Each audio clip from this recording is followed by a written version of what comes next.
She was standing 3 feet away from him, holding a notepad, wearing a waitress uniform, and she was pregnant, very, very pregnant. Ethan Crawford, a $3 billion man, had just sat down at the most exclusive restaurant in New York City with his new girlfriend.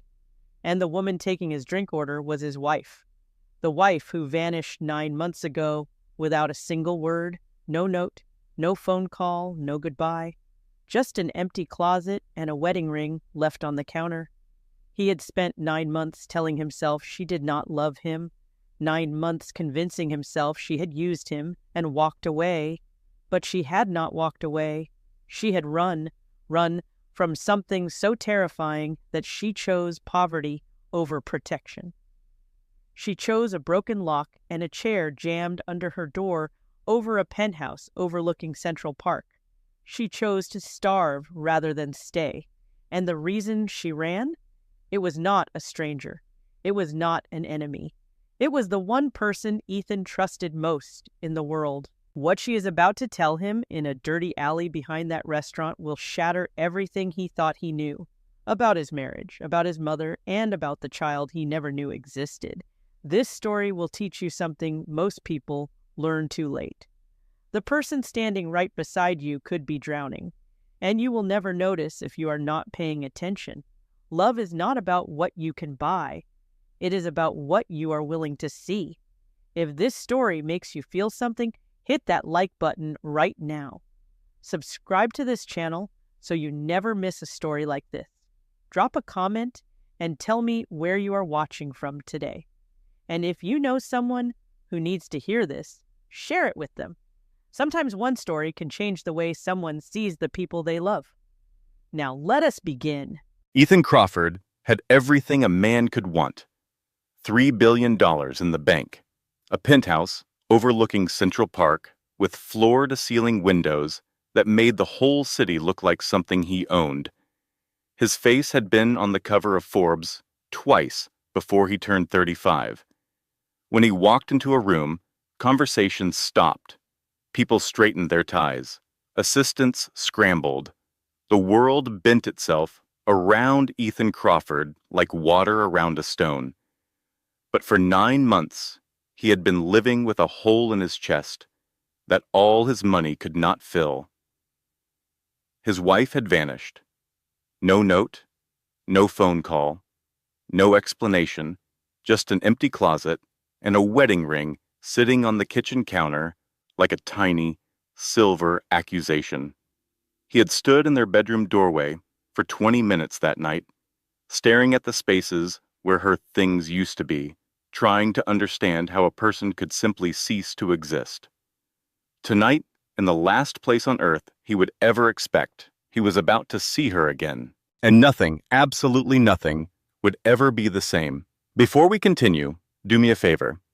Hit that subscribe button and tell me in the comments where you are watching from today. New York? London? Toronto? Dallas? I want to know. And if this story moves you, share it with someone who needs to hear it. Now, here is something this story will teach you, and it is something most people learn too late. The person standing right beside you might be drowning, and you will not notice until they are gone. Pay attention to the people you love. It might be the most important thing you ever do. The restaurant was called Monarch. It was not just fancy, it was legendary. 3 Michelin stars, a 6-month waiting list. Crystal chandeliers hung from ceilings that were 3 stories high.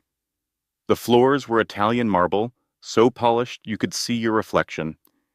A single bottle of wine cost more than most people paid in rent. Senators ate beside tech billionaires. Movie stars hid in private booths. If you could get a table at Monarch, you had made it in life. Ethan walked through the front door at exactly 8:00. His girlfriend, Nicole Ashford, walked beside him. She wore a black dress that probably cost $5,000, and she knew exactly how good she looked in it. Nicole was the kind of woman who belonged on magazine covers. Tall, blonde, perfect smile, perfect posture. She was a corporate attorney, one of the biggest law firms in Manhattan, and she had been dating Ethan for 4 months. She was smart, ambitious, and absolutely certain she would be Mrs. Crawford by next Christmas. The restaurant manager, a thin man named Gerald, practically sprinted across the floor to greet them. "Mr. Crawford, your table is ready. The corner booth, as requested." "Thank you, Gerald." They settled into their booth. It was private, tucked near the floor-to-ceiling windows, overlooking the city skyline. Candles flickered on white linen tablecloths. Everything was perfect, the kind of perfect that money could buy. Except Ethan could not stop checking his phone. "You promised," Nicole said, her voice tight with irritation.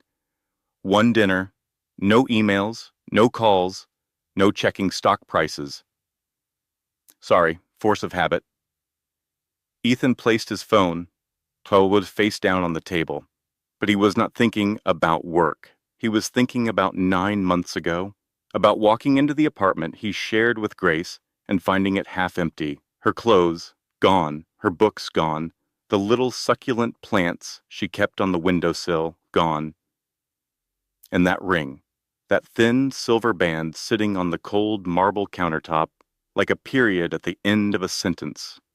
She was done, and she had not even told him why.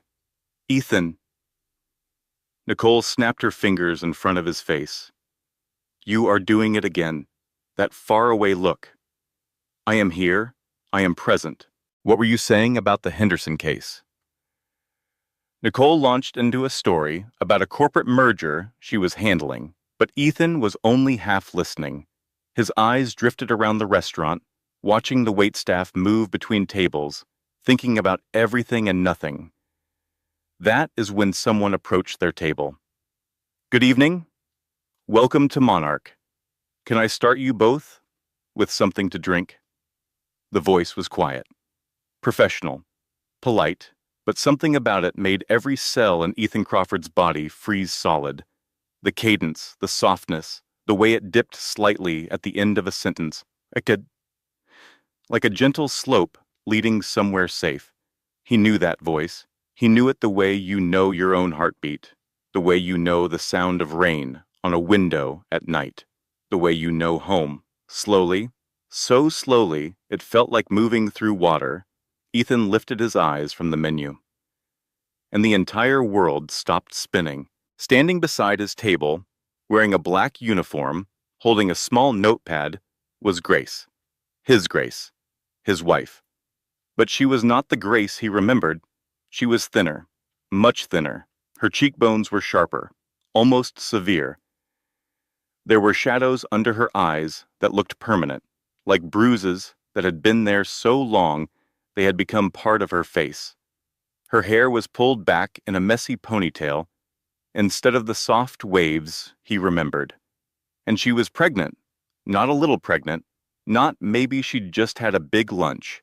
She was enormously, unmistakably about to have a baby pregnant, her belly pressed against her black uniform, round and obvious and undeniable.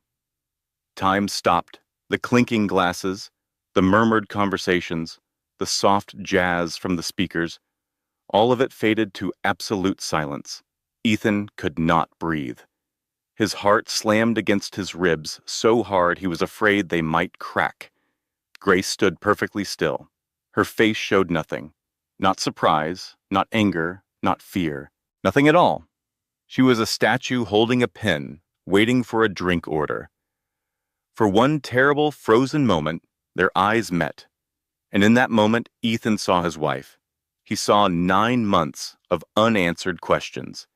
He saw a stranger wearing the face of the woman he had loved more than anything in his life. And he saw that belly, carrying a life he knew nothing about. She is pregnant. The thought hit him like a freight train derailing. Whose baby? When? How? But somewhere, deep in his gut, in the place where truth lives, even when your brain refuses to accept it, he already knew the answer. "Ethan?" Nicole's voice cut through the fog like a blade. "What is wrong?" You look like you have seen a ghost." Ethan could not speak. His mouth opened. Nothing came out. His tongue felt thick and useless, like it belonged to someone else. Grace's face remained perfectly composed, professional, distant. She stood there like any other waitress at Monarch, notepad ready, pen poised, waiting for a drink order, as if they were strangers, as if she had not slept beside him for 3 years, as if she had not vanished from his life without a word of explanation. "Sir," Grace said, and her voice was steady as stone, "what can I get you to drink, sir?" That single word, cold and formal and final, hit Ethan harder than a fist. She called him sir, like he was nobody, like he was just another rich man in an expensive suit, sitting in an expensive restaurant, ordering an expensive drink. Nicole's eyes darted between Ethan and Grace. Her lawyer instincts kicked in immediately. She was reading the room, calculating, analyzing. "Do you two know each other?" Ethan finally found his voice. It came out raw and cracked, like a door that had not been opened in years. "Grace?" For just a fraction of a second, something flickered across Grace's face. Pain, fear, maybe both. It was there and gone so fast that if you blinked, you would have missed it entirely. Then the wall came back up, thick and impenetrable. "I will come back when you are ready to order," Grace said quietly and started to turn away. "Wait." Ethan stood up so fast that his chair scraped across the marble floor with a sound like a scream. Every head in the restaurant turned. Forks froze midway to mouths. Conversations died mid-sentence. Grace stopped, but she did not turn around. "What are you doing here?" Ethan's voice was louder than he intended. His hands were shaking. "Where have you been? Why did you leave?" His eyes dropped to her belly, and the words caught in his throat. "And what are you—" "Ethan?" Nicole grabbed his arm, her perfectly manicured nails digging into his sleeve. "Sit down. Everyone is staring at us." But Ethan did not care about everyone. He did not care about Nicole or the restaurant or his reputation or the senators and movie stars pretending not to watch. The only thing that existed in his universe was the woman standing 3 feet away from him. Grace turned back slowly. She looked exhausted in a way that went past sleep deprivation into something deeper, something that lived in the bones. Her hands had small cuts and red marks on them, the kind you get from carrying heavy trays and washing dishes in scalding water for 12 hours at a stretch. "I am working, sir," she said, putting careful emphasis on that last word. "Please sit down." She called him sir again, like a wall between them, like a locked door with no key. The restaurant manager, Gerald, appeared instantly, sensing a situation that could damage his establishment's reputation. "Is there a problem here?" "No problem," Grace said immediately, smoothly. "Just taking their order." Nicole stood up. Her face had gone through several colors in the past 60 seconds and had settled on a deep, furious red. Her voice dropped to a sharp whisper. "That is her, is it not? Your ex-wife? The one who disappeared?" Her eyes went to Grace's belly and widened. "And she is pregnant." "Oh my God, Ethan, is that your baby?" "I do not know," Ethan whispered. "You do not know?" Nicole's composure shattered like a champagne glass dropped on marble. "I am sitting in a 3 Michelin star restaurant, and my boyfriend's pregnant ex-wife is our waitress, and you do not know if that is your baby. Nicole, please, let me explain." "Explain what?" "That you are still in love with her? I saw the way you looked at her, Ethan, like she was the only person in the world, like I was not even here." Nicole snatched her clutch from the table. Her eyes were bright with angry tears. "We are done. Do not call me. Do not text me. And do not you dare send flowers like you did with the last one." She walked out. Her heels struck the marble floor like gunshots, each step a punctuation mark on the end of their relationship. Every single person in Monarch watched her leave. Ethan stood alone at his table, the most powerful man in the room, and he had never felt more helpless in his entire life. He did not sit back down. He did not order. He stood there for 5 minutes, then 10. A different waiter approached and asked if he would like to see the menu. Ethan waved him away without looking. His eyes were locked on the kitchen door, the door Grace had disappeared behind. Finally, he could not wait anymore. Ethan walked toward the kitchen. Gerald tried to intercept him, stepping into his path with the practiced smile of a man trained to handle difficult guests. "Mr. Crawford, I am sorry, but guests are not permitted in the kitchen. Move." Ethan said it quietly, but something in his voice, something cold and absolute and dangerous, made Gerald step aside like he had been physically shoved. Ethan pushed through the kitchen doors. Inbad was controlled chaos. Steam billowed from enormous pots. Cooks shouted orders across stainless steel counters. Pans hissed and sizzled. The heat was oppressive, almost violent, a wall of hot air that hit him the moment he stepped through. And there, in the far corner, sitting on an overturned milk crate next to a stack of vegetable boxes, was Grace. Her face was buried in her hands. Her shoulders shook with silent sobs. Something inside Ethan broke, not cracked, broke, like a dam giving way to a flood that had been building for 9 months. He walked toward her slowly, and the kitchen noise seemed to fade until there was only her. "Grace Amos, sorry," he said softly. Her head snapped up. When she saw him, she wiped her eyes with the back of her wrist and stood up in one quick motion, smoothing her uniform with trembling hands. "You cannot be back here. This area is for staff only." "I do not care about the rules, Grace. We need to talk." "There is nothing to talk about." She tried to walk past him. Ethan reached out and gently touched her arm, not grabbing, not holding, just a touch, a connection. "Please, 5 minutes. That is all I am asking."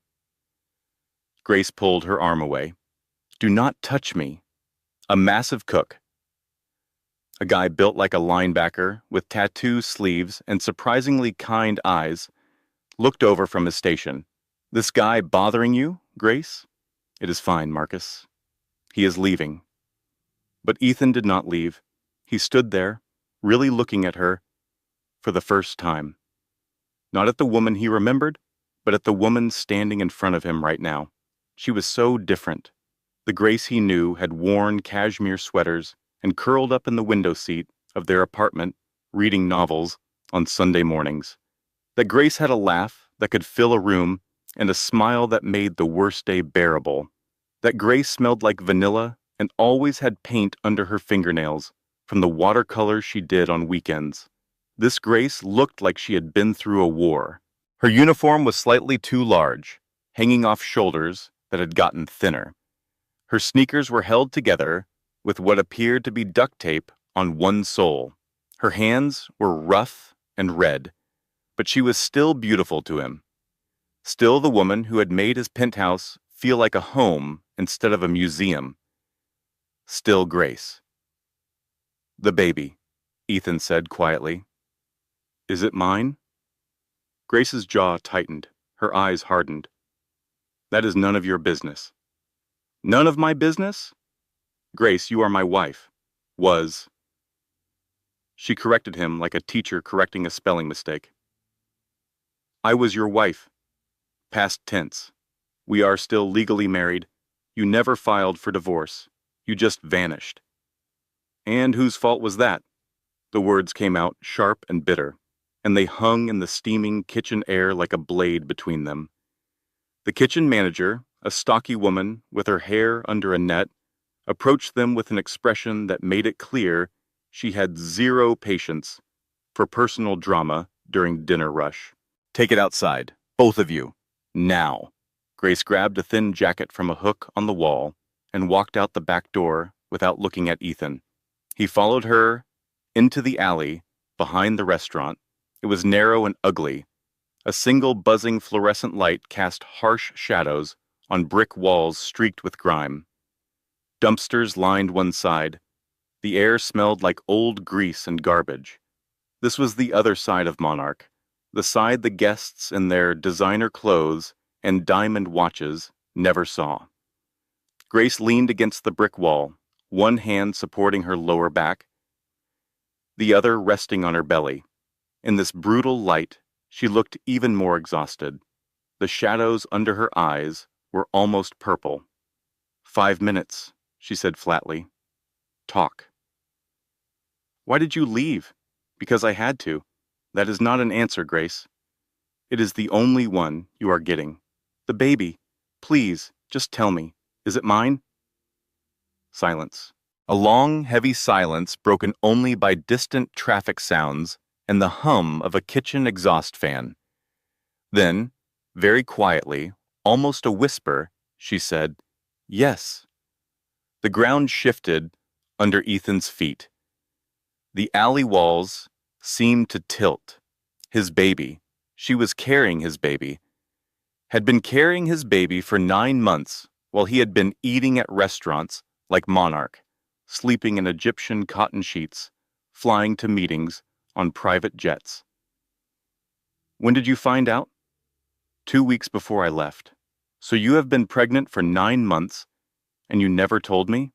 Almost due now? 3 weeks, maybe less. 3 weeks. He was going to become a father in 3 weeks, and until 5 minutes ago, he had not even known. Why? The word came out broken, cracked right down the middle. Why did you not come to me? We could have figured it out together. Grace laughed. It was the saddest, most bitter sound Ethan had ever heard. No warmth in it, no humor, just pain wearing the disguise of laughter. Figured it out? With your mother standing between us like a prison guard? There was nothing to figure out, Ethan. My mother? What does my mother have to do with any of this? Grace pushed off the wall and looked directly at him. Her eyes were hard and burning, lit up with an anger that had been building for 9 months. Your mother has everything to do with this. She is the reason I left. She is the reason I have been hiding. She is the reason I work 12 hours a day in a restaurant kitchen instead of being home with you, picking out baby names and painting a nursery. She stopped. Her voice cracked on those last words, and she pressed her lips together hard, refusing to let the rest of the emotion through. Tell me everything, Ethan said. From the beginning. Grace closed her eyes. When she opened them, they were wet. Your mother hated me from the day you introduced us. You thought she was just being protective. Ethan, she hated me. She told me I was trash. She said I was a small-town nobody who got lucky. She said I had trapped you. She never said those things in front of me. Of course she did not. She was smart about it. Always when you were not in the room. Always with a perfect smile on her face, so that if I ever complained, I would look like the crazy one. Grace's hands were trembling now. The lunches where she forgot to invite me. The charity galas where she introduced you to other women, beautiful, wealthy, appropriate women, right in front of me. The little comments about my clothes, my family, my education. She took a shaky breath. 3 months after our wedding, she took me to lunch, just the two of us. She ordered champagne, like we were celebrating something. Then she slid an envelope across the table. Inside was a cashier's check for $2 million. Ethan felt ice spreading through his veins. What? $2 million to disappear from your life. She smiled at me across the table and said, You are a sweet girl, Grace, but you are not built for this world. Take the money. Start over somewhere nice. Ethan will recover. Men like him always do. No. Ethan's voice was hollow. No, she would not. I tore up the check. I told her I loved you, and nothing would change that. Grace wiped her eyes roughly with the back of her hand. That was my mistake, because after I refused the money, she stopped being subtle. What do you mean?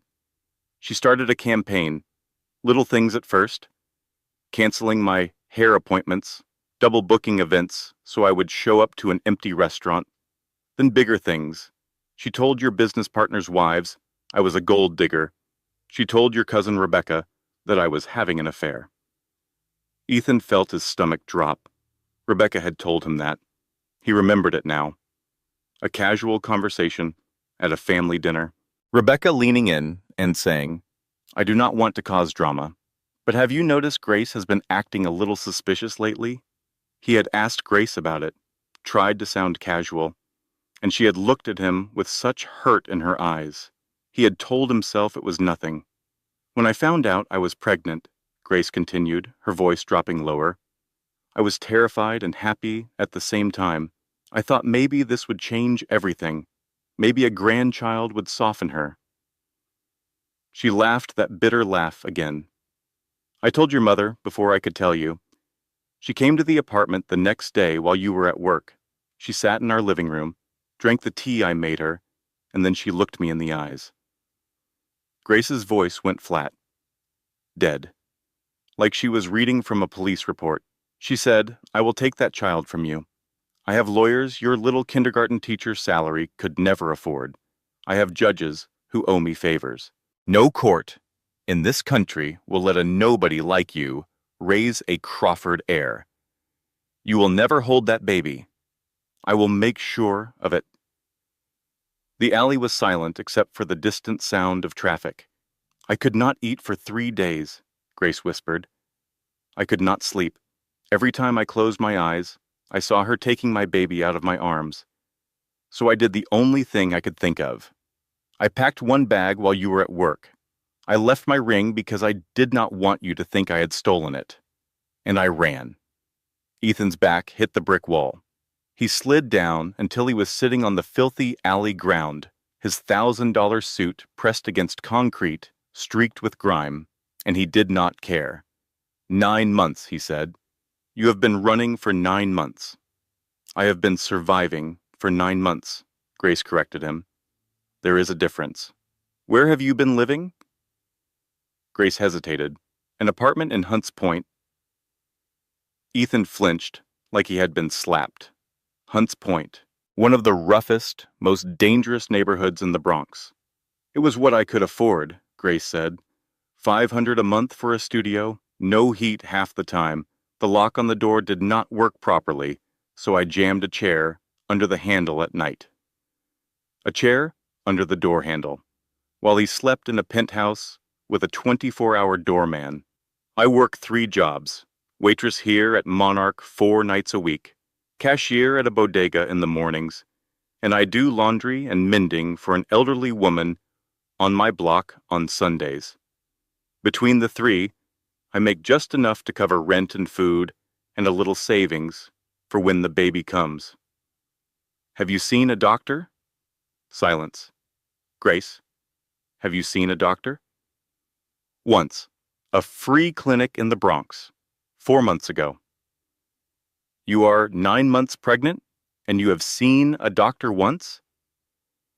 Do you know what an appointment costs without insurance, Ethan? I had to choose between seeing a doctor and eating for a week.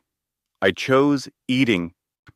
Ethan put his head in his hands, and in that moment, sitting on the dirty ground of an alley behind a restaurant where a single meal cost $300, the billionaire who had everything finally understood that he had nothing at all. Come with me, Ethan said, pulling himself up off the ground. Right now, I am taking you to a hospital. I cannot just leave. My shift is not over. They will fire me. Grace, you are 9 months pregnant, and you have not had proper medical care. Nothing else matters right now. Money does not fix this, Ethan. Grace's voice turned sharp as a knife edge. Money is all your family has ever used to solve problems, and it is the reason I almost lost my baby. The words hit like a punch because they were true. Every word. Then what do you want me to do? Ethan asked, and for the first time in his life, there was no authority in his voice, no CEO confidence, no billionaire certainty, just a man standing in an alley asking a question he did not know the answer to. Grace studied him for a long time. I want you to listen. I want you to believe me without demanding proof. I want you to choose me, not because it is easy, but because it is right. I believe you. You did not before. I was blind before. I was stupid. I was everything you think I was, and worse. That is not enough. Then let me prove it. Not with money, not with grand gestures, with time, with actions. Starting right now. Starting with getting you to a doctor. Grace stood there in the alley, one hand on her belly, the other hanging at her side. 9 months of survival had taught her to trust no one, expect nothing, and protect herself at all costs. But she was tired. So deeply, completely, bone-crushingly tired. Fine, she said at last. I will go to the hospital, but I am not going to your apartment. I am not going anywhere your mother can find me. And this does not mean I forgive you. I know. I do not trust you. I know that too. Good, as long as we understand each other. Ethan took Grace to Mount Sinai, not the emergency room, the private wing, the one with rooms that looked like hotel suites. Dr. Catherine Aldridge, one of the top obstetricians in New York, met them despite the late hour. She was a no-nonsense woman in her 50s with reading glasses perched on her nose and a manner that was both warm and absolutely authoritative. Let us take a look at you, Grace, she said, guiding her to the bed. I understand prenatal care has been limited. I could not afford it. Dr. Aldridge's expression did not change, but Ethan saw her jaw tighten, almost imperceptibly. We are going to fix that right now. She ran every test available: blood work, ultrasound, blood pressure, weight, iron levels, nutrition markers. She checked Grace methodically and thoroughly while Ethan stood by the window, trying to give Grace space, but unable to make himself leave. You are underweight, Dr. Aldridge said when the results came back. Anemic, which means your iron is too low. Blood pressure is lower than I would like. There are clear signs of chronic stress and physical exhaustion. Grace's hand went to her belly. But the baby? The baby, Dr. Aldridge said, and her voice softened, is measuring well. Strong heartbeat, active. Your son is a fighter. Son? Grace's eyes went wide. It is a boy? Would you like to see? Dr. Aldridge turned the ultrasound screen toward Grace, and there he was, a tiny person with a round head and little fists, and a heartbeat that filled the room like a drum, fast and strong and real. Grace fell apart. Not the quiet kitchen crying. This was the kind of crying that comes from 9 months of holding everything together with nothing but will and desperation. She put her hand over her mouth, but the sound came through anyway, raw and broken and beautiful. That is him, she whispered through her tears. That is really him? That is really him, Dr. Aldridge said gently, and he is doing remarkably well, considering everything you have both been through. Ethan stepped closer. On the screen, the baby moved, stretched, kicked. Can I? Ethan started, then stopped. Grace looked at him through her tears. For a moment, just one moment, the walls came down. She took his hand and placed it on her belly. Under his palm, something pushed back. A kick. Small, but strong, his son. "Oh my God," Ethan breathed. "He does that constantly," Grace said, and there was the ghost of something almost like a smile on her face, "especially when I'm trying to sleep." For one perfect moment in that hospital room, with the sound of their baby's heartbeat filling the silence, everything was okay. Two parents seeing their child together for the first time. But perfect moments are fragile things, and this story was far from over. Ethan moved fast. It was what he did best. Within 24 hours, he had arranged security outside Grace's hospital room, called his attorney, Robert Whitfield, to begin emergency legal proceedings, and found a secure apartment in Brooklyn Heights. 2 bedrooms, lots of natural light, a doorman who screened every visitor. The lease was in Robert's name, completely untraceable to the Crawford family. Grace was released from the hospital after 2 days of observation. Dr. Aldridge prescribed rest, proper nutrition, prenatal vitamins, and twice-weekly checkups for the remaining weeks of pregnancy. "No more 12-hour shifts on your feet," Dr. Aldridge said firmly. "No more skipping meals. No more putting everyone else first. For the next few weeks, your only job is taking care of yourself and this baby." Grace moved into the Brooklyn Heights apartment with the 2 small suitcases that contained everything she owned in the world. Everything. 2 suitcases. That was 9 months of her life packed into 40 pounds of clothes, a few books, a toothbrush, and a single yellow baby blanket she had bought at a Goodwill store for $2. She set up the nursery. Ethan had it furnished with a white crib, a rocking chair, a changing table. But the yellow Goodwill blanket got the place of honor, draped over the crib rail.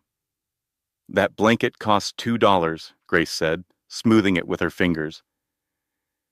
"It is the most valuable thing in this room," Ethan said. "Because you chose it. You were thinking about our son and trying to prepare for him even when you had almost nothing." Grace looked at him with surprise. The old Ethan would not have said something like that. The old Ethan would have replaced the blanket with something from a designer baby store without a second thought. Maybe he really was different. 3 days passed, then 5. Grace started to settle in. She ate regular meals. She slept in a real bed with clean sheets. She saw Dr. Aldridge, who reported the baby was growing well and Grace's health was improving. Ethan visited every day after work, but he kept the master bedroom for Grace and slept on the couch when he stayed late. They talked, really talked, more than they ever had during their marriage. On the 4th day, Grace was sitting in the nursery, folding the tiny clothes Ethan had brought, when her phone rang. An unknown number. "Mrs. Crawford, this is Janet Kowalski from New York City Administration for Children's Services." Grace's blood went cold. Every survival instinct she had developed over 9 months screamed to attention. "We have received a report of concern regarding the welfare of your unborn child. The report alleges prenatal neglect, including failure to obtain adequate medical care, unstable housing conditions, and questionable employment history.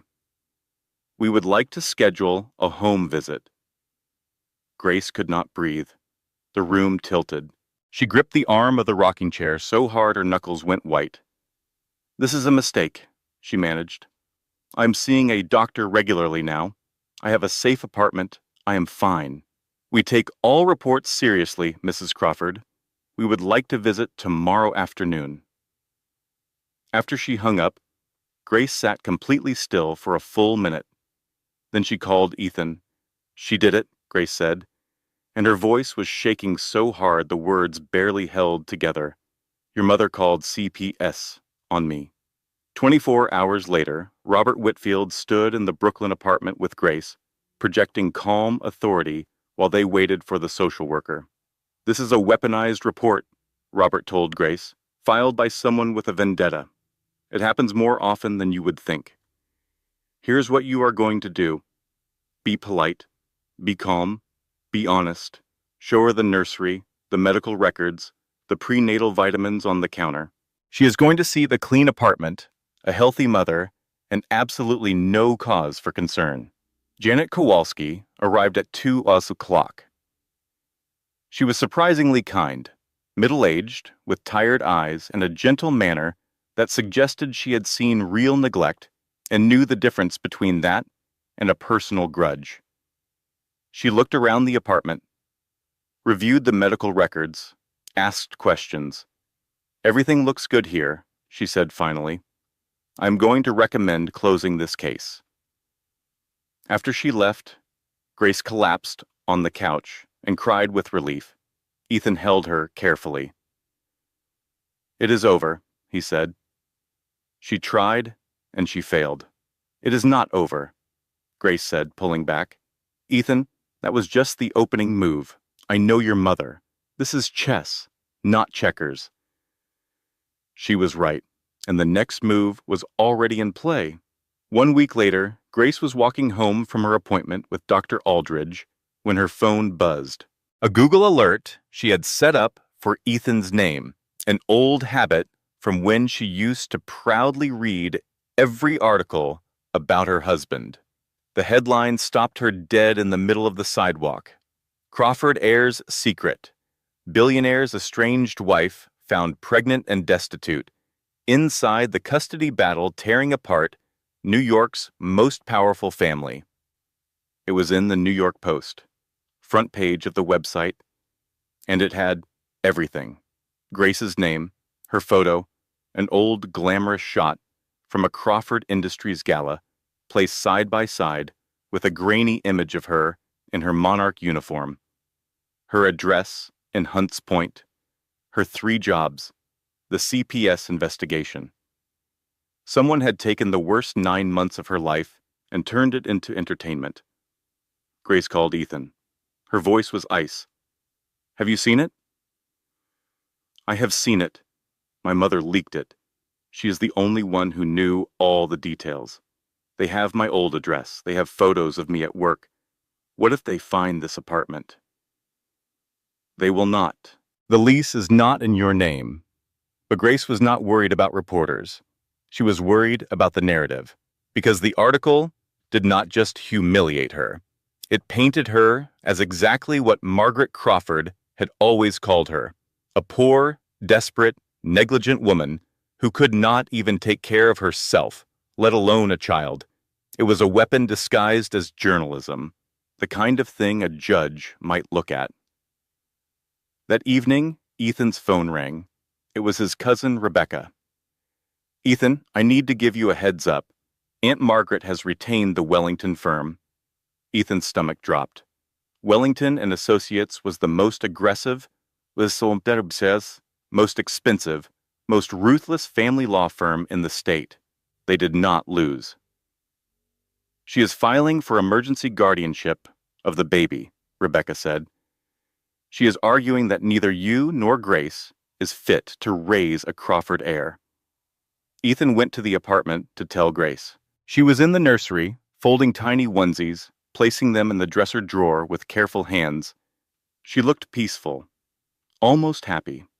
He stood in the doorway for a moment, watching her, hating what he was about to destroy. "Grace."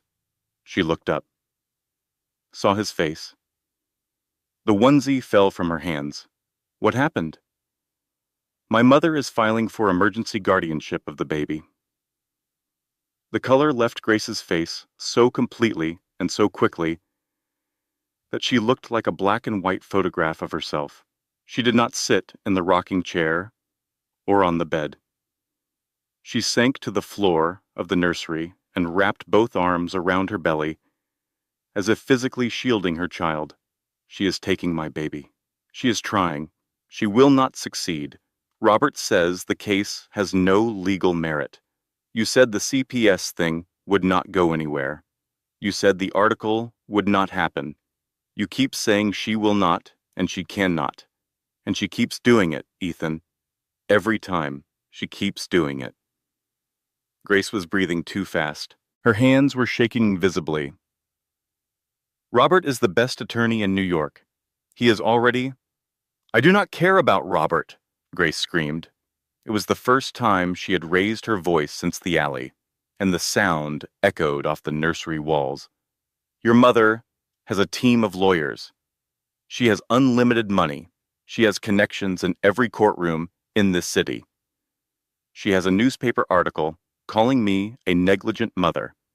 And all I have is nothing. I have nothing, Ethan. She stopped. Her hands went to her belly. Her face changed. Grace, what is wrong? I do not know. Something feels wrong. Something— She gasped, a sharp, sudden intake of breath. Something is wrong. Here is something most people do not understand until it happens to them. Stress is not just an emotion. It is a physical force. It lives in your body. It tightens muscles and raises blood pressure and floods your system with chemicals designed for running from predators, not for growing a baby. 9 months of relentless, crushing stress had been building in Grace's body like pressure in a pipe. And Margaret Crawford's guardianship filing was the final blow that made it burst. Ethan called 911. The ambulance arrived in 8 minutes. Paramedics loaded Grace onto a stretcher while she gripped Ethan's hand so hard his fingers went numb. At the hospital, Dr. Aldridge met them. Her face was grim. She is contracting. The baby is showing signs of distress. We need to prepare for an emergency delivery. It is too early, Grace sobbed. He is not ready. He is at 37 weeks. It is early but viable. Grace, I need you to try to stay calm. Can you do that for me? Grace looked at Ethan, terror in her eyes, real, raw, bottomless terror. I am right here, Ethan said, holding her hand. I am not going anywhere. Anger than any board meeting, any negotiation, any deal. Longer than the 9 months of not knowing where Grace was. Grace was in labor. Early, stress-induced, and complicated. Dr. Aldridge moved between calm reassurance and rapid instructions to her team. Monitors beeped. Nurses moved in and out of the room with quiet urgency. The overhead lights felt too bright and too harsh. Ethan held Grace's hand through every contraction. He did not let go. Not once, not when she squeezed so hard he thought his bones might break. Not when she cried. Not when she said the words that terrified him most. I cannot do this, Grace whispered between contractions. Her face was pale and drenched in sweat. Her lips were almost blue. Yes, you can. You survived 9 months alone. You survived poverty and fear and everything my family threw at you. You can do this, Grace. You are the strongest person I have ever known. What if the baby is not okay? What if something happens to him because of the stress, because of everything? He is going to be fine. He is a fighter. He gets that from his mother. Grace looked at him through the haze of pain. If something happens to me, if I do not make it through this, nothing is happening to you.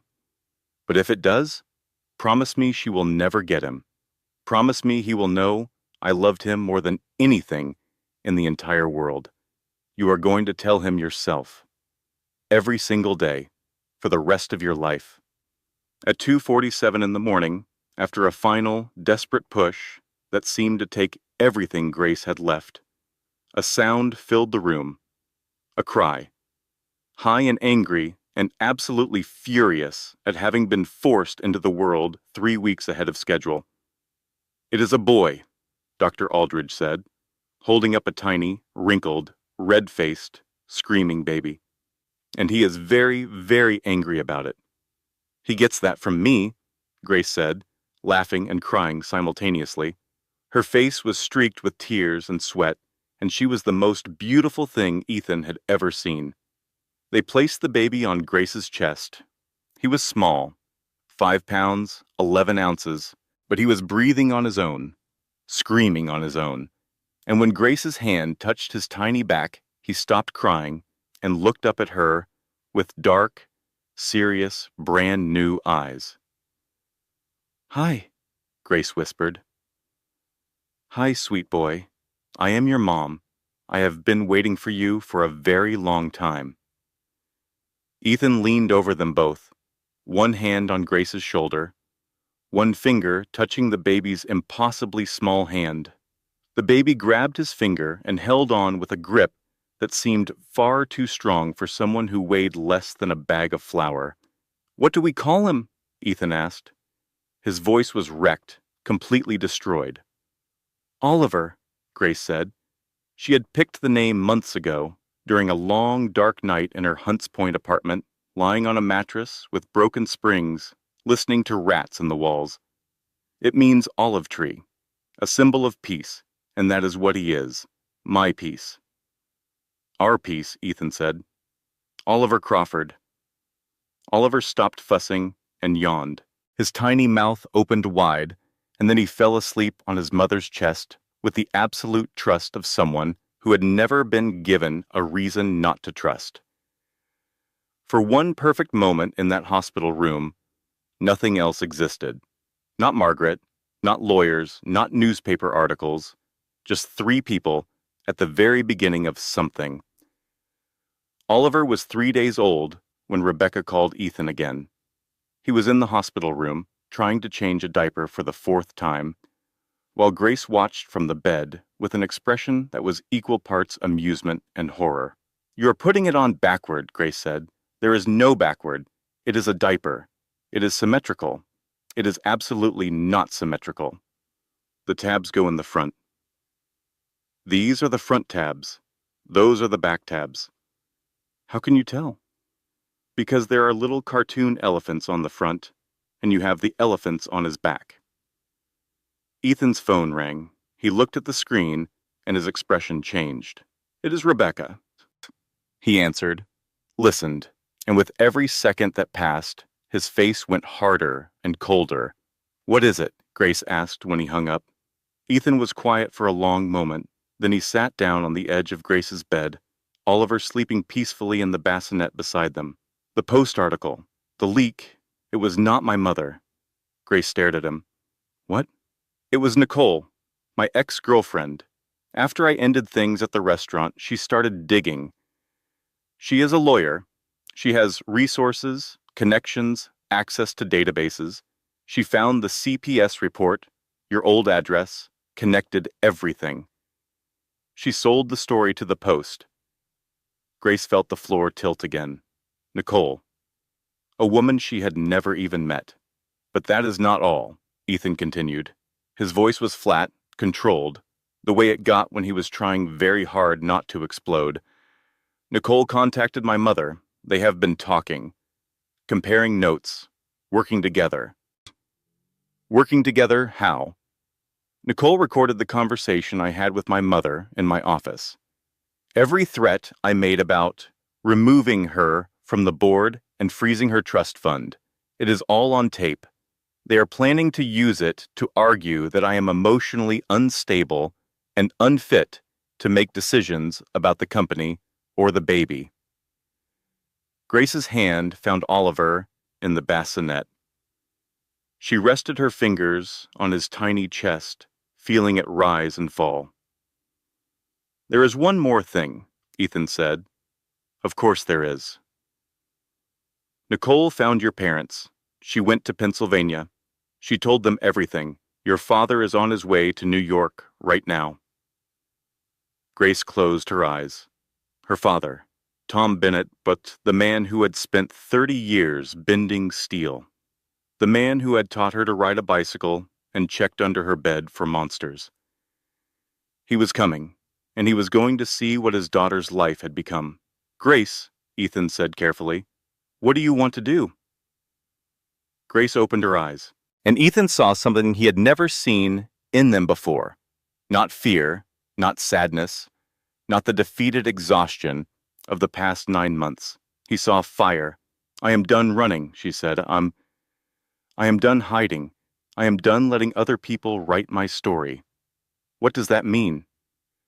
"It means I am going to fight. Not with lawyers, not with money. I am going to fight with the truth." 2 days later, they brought Oliver home from the hospital. Grace's father arrived the same morning. Tom Bennett was 58 years old, built like the iron worker he had been for 30 years. His hands were calloused. His face looked like it had been carved from granite.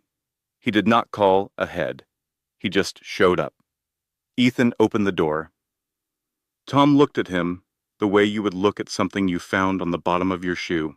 "You must be the billionaire who let my pregnant daughter live with rats," Tom said. "Mr. Bennett? Is she here? Dad?" Grace appeared behind Ethan, Oliver in her arms. Tom's granite face crumbled. His eyes went to the baby, then to his daughter, then back to the baby. His jaw worked, but nothing came out. "Hi, Daddy," Grace whispered. Tom crossed the room in 3 steps and wrapped his arms around both of them with a gentleness that contradicted every hard line of his body. This man, who probably had not cried in 30 years, was crying in the doorway of a Brooklyn Heights apartment. "Why did you not call me?" he said. "Why did you not come home? I was afraid she would come after you and Mom, too." "I do not care what that woman threatened. You are my daughter." He pulled back and looked at Oliver. "And this is my grandson." "Oliver," Grace said. "Oliver Crawford." Tom held the baby with surprising tenderness. Oliver looked up at his grandfather and grabbed his finger. "Strong grip," Tom said. "Takes after his mother." Then Tom turned to Ethan. "You and I need to talk. Outside." In the hallway, Tom did not waste words. "I am going to ask you one question, and you are going to answer it honestly. Are you going to protect my daughter this time?" "Yes." "Because I am looking at a man who let my baby girl sleep behind a broken lock in the worst neighborhood in the Bronx while he was living like a king. That is not something a father forgets." "I did not know." "You should have known. A man who loves a woman notices when she is drowning." Tom studied him for a long time. "Fix it. Not with money. Fix it for real." "I will. You had better. Because if you break her heart again, I will not need lawyers." Grace called a press conference. She told Ethan the night before, sitting on the couch after Oliver had fallen asleep, and he nearly dropped his coffee. "You want to what?" "I want to tell my story, on camera, in front of every reporter in New York." "Grace, you do not have to do this. Robert can handle the legal side. We can fight this in court." "I have been hiding for 9 months, Ethan. Hiding from your mother, hiding from Nicole, hiding from the truth. I am done hiding. They wrote my story for me. A desperate woman, a negligent mother, a gold digger. I am rewriting it. At least let me stand beside you." "No," Grace's voice was firm. "This is my story. I tell it alone." Robert Whitfield arranged it. A conference room at Crawford Industries. Microphones, cameras, every major outlet in the city. At 3:00 the next afternoon, Grace walked into a room full of reporters. She wore a simple navy dress. Her hair was down. She carried no notes. Her hands were steady. Here is something worth knowing, and this might be the most important thing in this entire story. When people try to define you, when they write your story for you and fill it with lies and assumptions and cruelty, the most powerful thing you can do is open your mouth and speak your own truth. You do not need to shout. You do not need to cry. You just need to stand there, look people in the eye, and refuse to be anyone's victim. Grace stood at the podium and looked at the cameras. "My name is Grace Crawford. 9 months ago, I disappeared. Today, I am going to tell you why." She told them everything, not with anger, not with tears, with calm, devastating, unshakable clarity. She told them about Margaret's $2 million check, about the threats to take her baby, about the CPS report filed to make her look unfit, about the Post article designed to destroy her public reputation. She told them about working 3 jobs while pregnant, about choosing between food and medical care, about jamming a chair under her door handle every night. She told them about the yellow blanket from Goodwill, $2, the only thing she could afford to buy for her baby. I did not leave my husband because I stopped loving him, Grace said. I left because someone made me believe that loving him was not enough to protect my child. And for 9 months, I lived in fear. Not fear of poverty, not fear of hard work, fear that the one thing I loved most in this world would be taken from me. She paused. The room was so silent, you could hear the cameras clicking. I am not here to ask for sympathy. I am here because someone tried to take my voice, and I am taking it back. No mother should ever have to choose between her safety and her child. No woman should ever be made to feel that she is not enough. Not by a stranger, not by a mother-in-law, not by anyone. She took a breath. That is all I have to say. I will not be taking questions. Grace walked out. The press conference went viral. 10 million views in 4 hours. 50 million by the next morning. Women across the country shared it with comments like, "This is what real strength looks like." And she did not just tell her story. She set herself free. The public reaction destroyed Margaret Crawford's position. Crawford Industries stock dipped. Board members demanded emergency meetings. The company issued a statement distancing itself from Margaret's personal actions. Nicole Ashford's law firm launched an internal investigation after clients complained about Nicole using company resources for personal vendettas. She was fired within a week. The recording Nicole had given Margaret backfired completely. Instead of making Ethan look unstable, the public overwhelmingly sided with a man who stood up to his own mother to protect his wife and baby. Wellington and Associates quietly withdrew the guardianship petition. The legal fees were enormous, and the firm did not like being on the losing side of public opinion. Within 10 days of Grace's press conference, every weapon Margaret Crawford had built was destroyed. Not by money, not by lawyers, by the truth, spoken clearly, by a woman who refused to be afraid anymore. 3 weeks after the press conference, on a quiet Tuesday morning, there was a knock at the Brooklyn apartment door. Grace opened it. Margaret Crawford stood in the hallway. She looked diminished. That was the only word for it. The Chanel suit was wrinkled. The perfect silver blonde hair was slightly disheveled. She looked like a woman who had not slept in days, maybe weeks. "I am not supposed to be here," Margaret said. "The restraining order." "I know," Grace said, "and I could call the police right now." "I know." They stood there, 2 women on either side of a threshold that represented everything that had gone wrong between them. "Can I come in?" Margaret asked. Every instinct in Grace's body screamed no. But she thought about Oliver, sleeping in his crib. She thought about the kind of world she wanted her son to grow up in. She thought about whether the cycle of fear and anger would ever end if someone did not take the first step. 5 minutes, Grace said, and if you raise your voice even once, I am calling 911. Margaret sat on the couch, not with her usual elegant authority, heavily, like a woman carrying a weight she could no longer bear. "I came to apologize," she said. "And before you say it, yes, I know I should have done this months ago, years ago." "You tried to take my son," Grace said. "You called CPS. You hired lawyers to rip my baby from my arms. An apology does not cover that." "I know." "Then why are you here?" Margaret was quiet for a long time.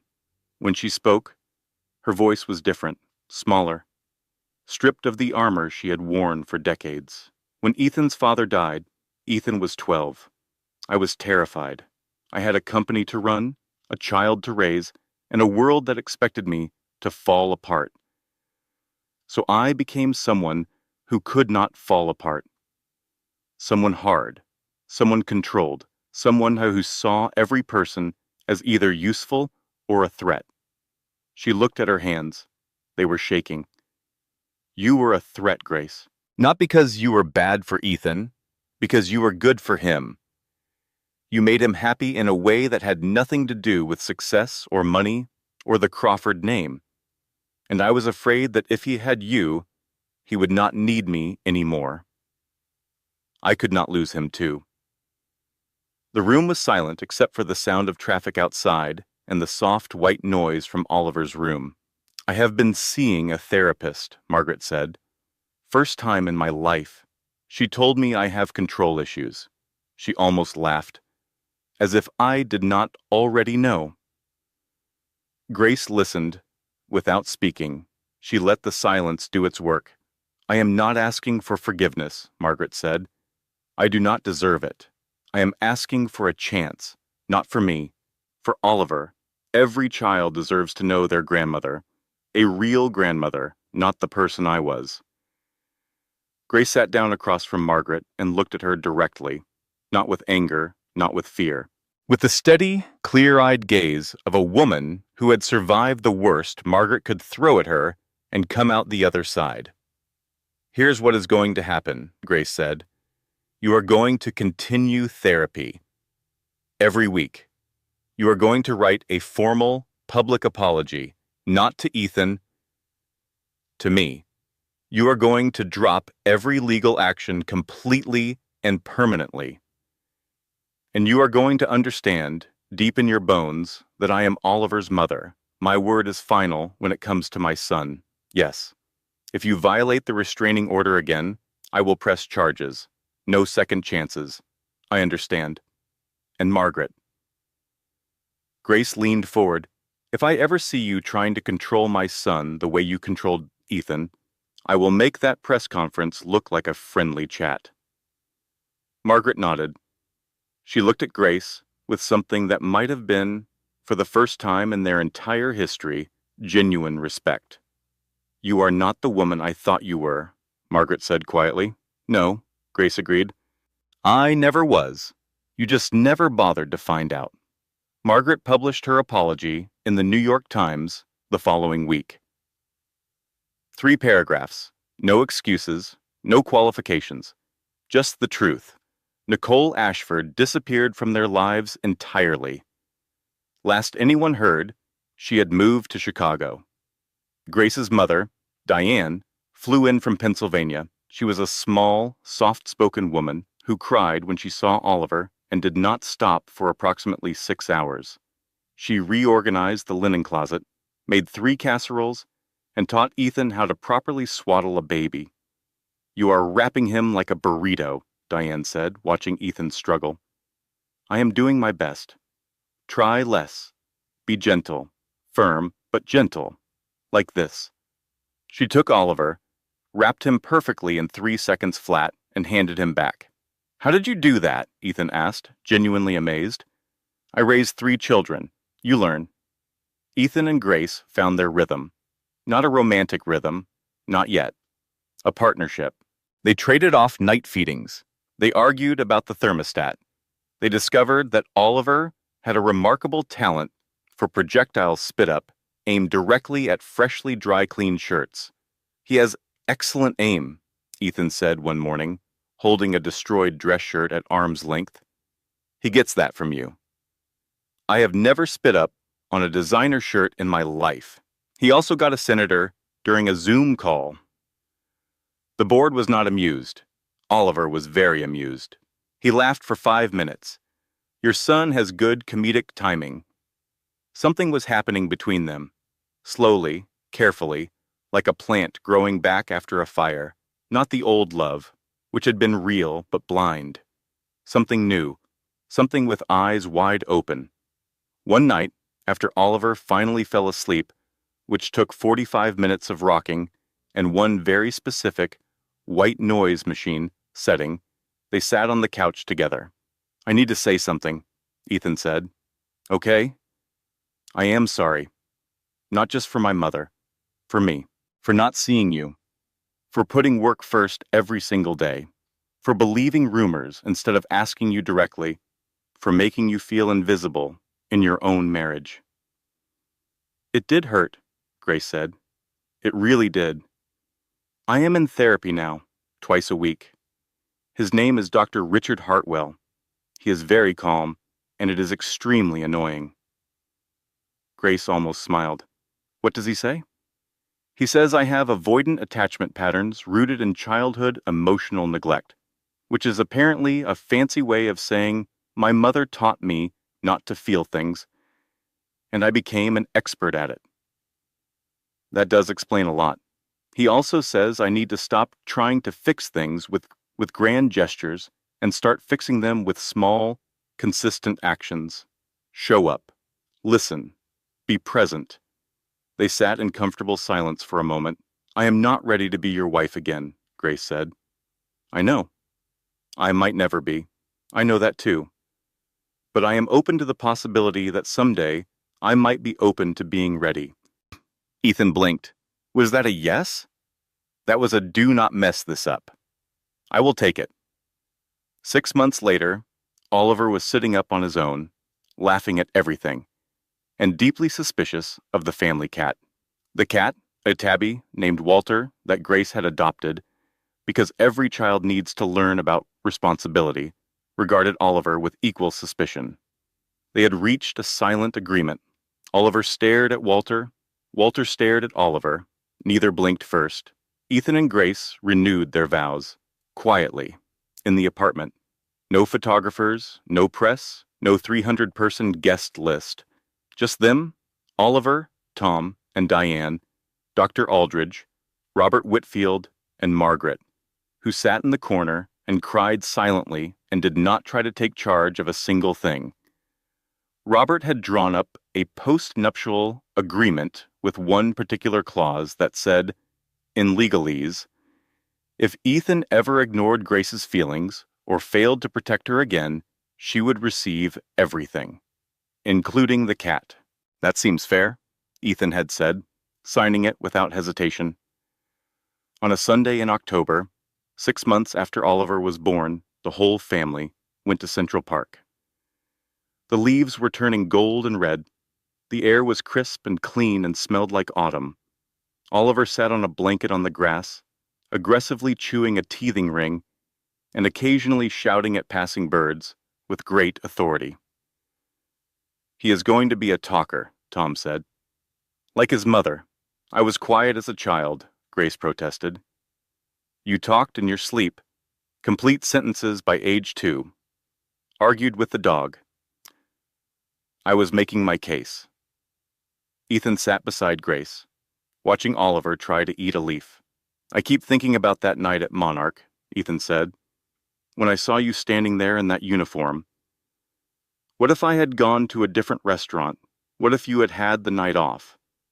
What if I had never found you? But you did find me. I almost did not. And that terrifies me. I almost missed all of this because I was too blind, too busy, too controlled by someone else's idea of what my life should look like. Here's the last thing I want to leave you with, and it might be the most important part of this entire story. Pay attention. Not later. Not when it is convenient. Not when someone is already walking out the door. Right now. Today. This moment. The people who matter most to you are the easiest ones to overlook because they are always there. They are always there until the day they are not. And by then, it might be too late. Ethan Crawford was lucky. He almost lost everything. He almost lost Grace and Oliver and the chance to be the man he should have been all along. But he got a second chance. Not everyone does. Grace leaned her head against Ethan's shoulder. You are getting philosophical. Therapy, it is a whole thing. Oliver threw his teething ring and shrieked with delight. Tom picked it up. Oliver threw it again. Tom picked it up. This cycle repeated for approximately 30 minutes. Tom did not seem to mind. Da-da, Oliver said, looking directly at Ethan. Ethan's face lit up. He said it. Did you hear that? He said it. He has been saying it for 2 weeks, Grace said, grinning. You just were not listening. I am listening now, Ethan said, picking up his son and holding him against his chest. I promise you, buddy, I am listening now. Margaret sat nearby on the grass, watching her grandson. She did not try to take over. She did not give instructions. She just sat there, a woman learning, very slowly, how to be part of a family instead of running one. He has your chin, Margaret said to Grace. Tentatively, carefully, like someone testing thin ice. I know, Grace said. And then, because healing is a choice you make every day, even when it is hard, even when every part of you still remembers the pain, she added, he has the Crawford stubbornness, though. Margaret almost smiled. Diane made sandwiches. Tom told Oliver stories about building bridges. Walter the cat sat in a patch of sunlight and ignored everyone. The billionaire who had frozen when he saw his pregnant ex-wife working as a waitress had learned the hardest lesson of his life. Not about money, he had plenty of that. Not about power, he had more than enough. The lesson was simpler and infinitely harder. See the people you love, not their success or their failures, not what they can give you or what they cost you. See them, their fears, their pain, their quiet, desperate, courageous fight to be okay. Because if you look away, even for a moment, they might disappear, and you might spend the rest of your life standing in an alley behind a restaurant, learning the truth too late. Ethan did not learn too late. It was close. Closer than he ever wanted to think about, but it was not too late. And every morning, when he woke up in the apartment in Brooklyn Heights and heard Oliver babbling in the nursery and felt Grace sleeping peacefully beside him, no chair jammed under the door, no fear on her face, he remembered. He remembered the alley, the waitress uniform, the yellow blanket from Goodwill, the sound of his son's heartbeat on that ultrasound screen, and he made the same promise to himself that he made every single day. Never again. Never again. The sun set over Central Park, casting golden light over a family that had almost been destroyed, but chose, despite everything, to find its way back, not to perfection. Perfection was never the goal. To something better, something real, something that could survive the worst and still choose love. And if you take nothing else from this story, take this. It is never too late to see the people you love. It is never too late to listen. It is never too late to choose differently. But do not wait for the restaurant. Do not wait for the alley. Do not wait until the person you love is crying on a milk crate in a kitchen while carrying your child. Start now. Start today. Start with the person sitting next to you. I hope this story moved you. If it did, hit that like button. Drop a comment and tell me, what is the biggest lesson you have ever learned about love, about family, about the people who matter most? And if you know someone who needs to hear this story, someone who is going through a hard time, someone who feels invisible, someone who is fighting alone, share this video with them. Let them know they are not alone. Subscribe. If you have not already, I will see you in the next one. This story was created for entertainment and educational purposes. All characters and events are fictional. Any resemblance to real persons is purely coincidental. If you or someone you know is experiencing domestic threats or abuse, please contact the National Domestic Violence Hotline at 1-800-7-997-233. This content was carefully researched, developed, and manually edited by our team to deliver meaningful storytelling with real-life lessons. Every character, every scene, and every word was crafted with one purpose: to remind you that the people who love you the most are often the ones suffering in silence. Thank you for watching until the end. We will see you in the next story.